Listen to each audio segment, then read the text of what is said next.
याद है। अभी बसंत पंचमी आने वाली है, तो आप सबको बता दें कि बसंत पंचमी का महत्व क्या है।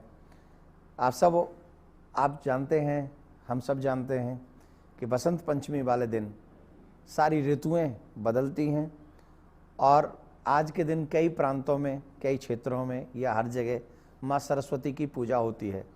सरस्वती जी का प्राकट्य कैसे हुआ, ये जानिए कि जिस समय ब्रह्मा जी ने सृष्टि का सृजन किया तो सृष्टि का निर्माण तो उन्होंने कर दिया, पर उस समय सृष्टि में कोई शब्द नहीं था, कोई बोल नहीं रहा था, सब मूक थे। तो नारायण भगवान को जब ब्रह्मा जी ने कहा कि प्रभु सृष्टि तो बन गई पर सब मौन है, बात समझ में नहीं आ रही, तब ब्रह्मा जी नारायण के कहने से अपने कमंडल में से जल लेते हैं और पृथ्वी पर छिड़क देते हैं, तो एक शब्द होता है और वहाँ पर माँ सरस्वती जी का प्राकट्य होता है। वो चतुर्भुजी रूप में, एक हाथ में माला है, एक हाथ में पुस्तक है, एक हाथ में वीणा है और एक हाथ वरदान के इस मुद्रा में है। चतुर्भुजी जब माँ सरस्वती जी का प्राकट्य वहाँ पर हुआ तो ब्रह्मा जी बड़े प्रसन्न हुए और ब्रह्मा जी ने जब पूछा तो कह दिया कि आपके हाथ में ये वीणा है। ब्रह्मा जी ने कहा इसका जरा नाद करिए। तो जब नाद हुआ तो सबको उन्होंने वाणी प्रदान कर दी, एक शब्द वहाँ से हुआ और इसलिए उनको वाक्यवादिनी कहा जाता है, वीणा वादिनी कहा जाता है और माँ सरस्वती है।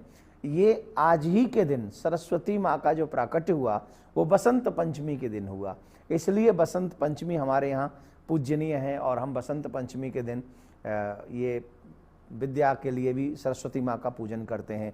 एक और बात है, त्रेता युग में जब भगवान श्री राम की पत्नी सीता जी का हरण हो गया था तो उस समय सबरी माँ के यहाँ पर भगवान श्री राम पहुँचे थे, तो जिस शिला पर वहाँ बैठे थे, ऐसा मानते हैं कि वो एमपी में ऐसी जगह है जहाँ पर आज भी कुछ लोग माँ सरस्वती जी का पूजन उसी दंडकारण्य वन में राम जी और माँ सबरी के रूप में पूजन करते हैं। ऐसे तमाम हमारे यहाँ उदाहरण हैं। एक बार भगवान श्री कृष्ण ने भी माँ सरस्वती जी को आशीर्वाद दिया कि आप बसंत पंचमी के दिन हमेशा पूजी जाएंगी। वजह थी कि जब भगवान श्री कृष्ण ने पहली बार बांसुरी वादन किया तो स्वयं सरस्वती माँ उस बांसुरी में आकर विराजमान हो गई। ये संगीत की प्रदाता भी हैं, बुद्धि की प्रदाता भी हैं। तो भगवान श्री कृष्ण ने भी इनको वरदान दिया कि बसंत पंचमी के दिन आपकी हमेशा पूजा होती रहेगी। एक और प्रसंग आप सबको याद होगा, महाराणा जो हमारे यहाँ के पृथ्वीराज चौहान हुए हैं, जिनके ऊपर मोहम्मद गौरी ने 16 बार चढ़ाई की और 16 बार, हमारे इतिहास में थोड़ा उलट पुलट किया गया है, हमारे यहाँ इतिहास में बताया तो जाता है कि मोहम्मद गौरी ने चौहान को हरा दिया, लेकिन कोई ये नहीं बताता कि उससे पहले 16 बार पृथ्वीराज चौहान ने मोहम्मद गौरी को हराया। और प्रेम से देखिए कितना हमारे भारत में इतिहास है, हमारे भारत में दया कितनी है। 16 बार युद्ध में परास्त करने के बाद भी उसे मृत्युदंड नहीं दिया, उसे जीवन दान दिया, कहा तुम जाओ तुम जाओ तुम जाओ। 16 बार हराया लगातार और फिर चला गया। 17वीं बार फिर उसने आक्रमण किया और इस बार पृथ्वीराज चौहान हार गए। तो इनको वो अपने साथ में लेके अपने यहाँ पर पहुंचा और जब वो वहां पर पहुंचा तो इन्हें वो मारना चाहता था। गौरी मारने से पहले गौरी ने कहा कि मैंने सुना है कि तुम शब्दभेदी बाण बहुत अच्छा चलाना जानते हो, तो अगर तुम्हें शब्दभेदी बाण चलाना आता है तो पहले मुझे बताओ क्या ये सच है या झूठ है, मैं तुम्हारे शब्दभेदी बाण का राज जानना चाहता हूं। तो उसने पर्वत की एक शिखा पर ऊंचा सा एक बहुत बड़ा घंटा लगाया था और उसमें जाके मोहम्मद गौरी ने एक बहुत जोर से वार किया और ये परीक्षा थी चौहान की, पृथ्वीराज चौहान की, कि अब तुम बताओ कि शब्दभेदी बाण कैसे चलाते हो। तो उस समय पृथ्वीराज चौहान ने परीक्षा देने के लिए जब धनुष पर बाण चढ़ाया तो उस समय उनके साथ में उनके एक मित्र भी गए थे, उन्हें भी बंदी बना लिया गया था।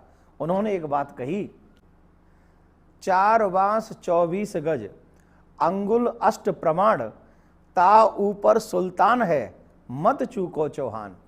उन्होंने ये संकेत कर दिया था कि मोहम्मद गौरी कहाँ बैठा है।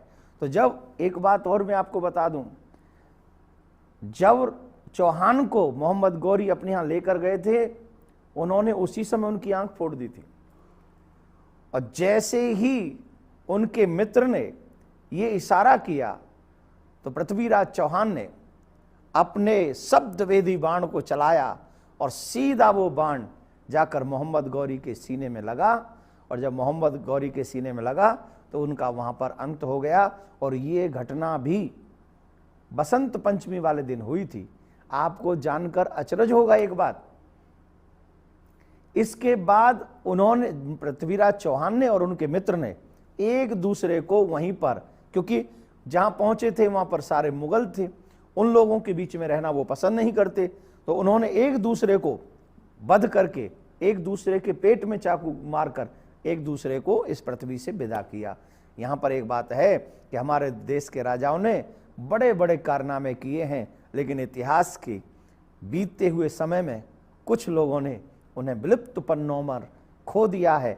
पर जब आप जैसे और हम जैसे लोग रहेंगे तो उन्हें खोने नहीं देंगे। वो राजा ही हैं जिनसे हमारा इतिहास आज तक चला रहा है, और यही बसंत पंचमी के दिन ये घटना घटी थी। इसलिए भी ये आज के लिए, आज के बताने के लिए आवश्यक थी।